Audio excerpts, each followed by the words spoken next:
02 ini pendukungnya partai apa saja? Golkar, Nasdem, Perindo, PSI, dan Buruh. Oh, Ada 5 partai yang mulia. 5 partai ya, 5 partai Ya, ya. Kalau yang 03 Partai PDI. Ini di temannya Ketua Bawaslu ini yang mulia. Dan PDIP. PKB. Ya, saya ingin klarifikasi beberapa poin saja. Pertama, dalam pengaduan disebutkan bahwa Bawaslu provinsi itu 3 hari ada di Kabupaten Betul yang Jeneponto. mulia. Betul. Menurut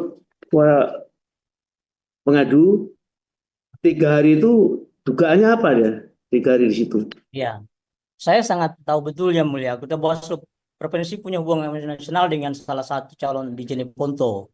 Dalam hal ini Nur Alin Kolbi. Bisa dikonfirmasi ke Ketua Bawaslu siapa itu Nur Alin Kolbi? Hmm. Siapa orang tuanya? Sehingga hal yang tidak wajar. Kemudian teradu dua juga, ya kan? Diusung oleh Partai PKB. Saya tahu Hmm. betul. Sehingga malah saya ingatkan beliau, tinggalkan Jeneponto kakak. Saya mantan ketua Bawaslu 10 tahun di Jeneponto Majelis, tahu bersahabat dengan beliau. Tapi kalau sudah ada yang tidak jujur, itu tidak ada urusan bagi saya. Makanya saya sempat ingatkan beliau melalui Korbit Pak Saiful Jihad, saya sempat chat beliau.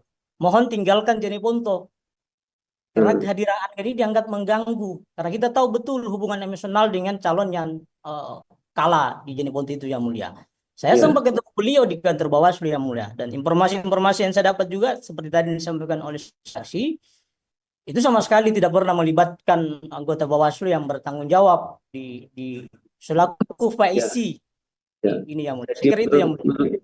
menurut pengadu, manifestasi daripada intervensi itu bentuknya apa intervensi itu? Perintah Iya, atau bisi-bisi atau ada rapat tertutup atau seperti apa itu?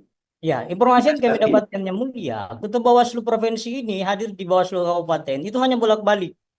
Ruangan ketua Pak Alwi dan Pak Erik, sementara Pak Bustanyo juga ada di ruangan lain. Itu tidak pernah ditanya terkait dengan perkembangan pemilihan di Jeneponto, karena kita pahami bersama bahwa yang terlibat PSI di pemungutan suara ini saudara Bustanil. Termasuk waktu rekap di tingkat kabupaten yang mulia, saudara ketua Bawaslu Alwi ini hanya hadir di pembukaan. Saudara Erik hanya hadir di pembukaan. Ini informasi dari LO kami. Nah, yang hadir adalah saudara Bustanil Nasta. Yang dua ini saya tidak tahu, selalu bareng ketua Bawaslu Provinsi. Ya, jadi ini bentuknya bentuknya intervensi itu terbuka, diomongkan atau kemudian bisi-bisi atau satu Tertutup persatu. yang mulia. Kalau saya bisa hadirkan saksi Panwaslu Kecamatan, kami bisa hadirkan yang mulia. Niat jahat mereka. Oke. Kemudian Download Tribun X sekarang, menghadirkan lokal menjadi Indonesia.